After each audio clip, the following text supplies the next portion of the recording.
বিসমিল্লাহির রহমানির রহিম। উপস্থিত প্রিয় সহকর্মীবৃন্দ, আমাদের সবারই জানার আগ্রহ আছে 5ই ডিসেম্বর 2025-এ কেন্দ্রীয় শহীদ মিনারে একটি মহাসমাবেশের আয়োজন করা হয়েছে সরকারি কর্মচারীদের পক্ষ থেকে। লাখো কণ্ঠে ঘোষণা করা হয়েছে, আমরা ভালো নেই, আমরা কষ্টে আছি।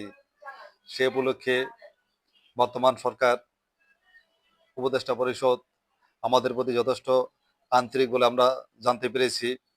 আমাদের যে প্রতিনিধি দল গতকালকে অর্থাৎ 9 ডিসেম্বর উপদেষ্টা কমিটির সঙ্গে এবং পে কমিশনের সঙ্গে দেখা করেছে বলে আমরা জানতে পেরেছি। তাদের মাধ্যমে আমরা ইতিবাচক সংবাদ পেয়েছি। আমরা এতটুকু নিশ্চিত হয়েছি বর্তমান সরকার আমাদের প্রতি সহানুভূতিশীল। তারা খুব দ্রুত আমাদের জন্য একটি গেজেট প্রকাশ করবেন। আমরা আমাদের প্রতিনিধি দলের উপর আস্থা রাখি, বিশ্বাস রাখি। তারা যে সিদ্ধান্ত নেয় এবং নেবে, বুঝে শুনেই নেবে। আর আমাদের প্রতি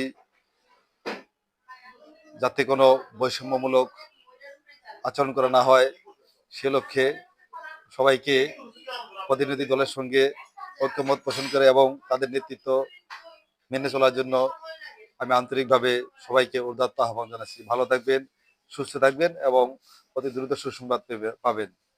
আমি আবারও বলছি যে সামনে জাতীয় নির্বাচন, এই নির্বাচনকে ঘিরে আমরা কোনো অতি উৎসাহব্যঞ্জক কোনো ব্যভাস কথাবার্তা এগুলি না বলি। আসসালামু আলাইকুম, ভালো থাকবেন, সুস্থ থাকবেন।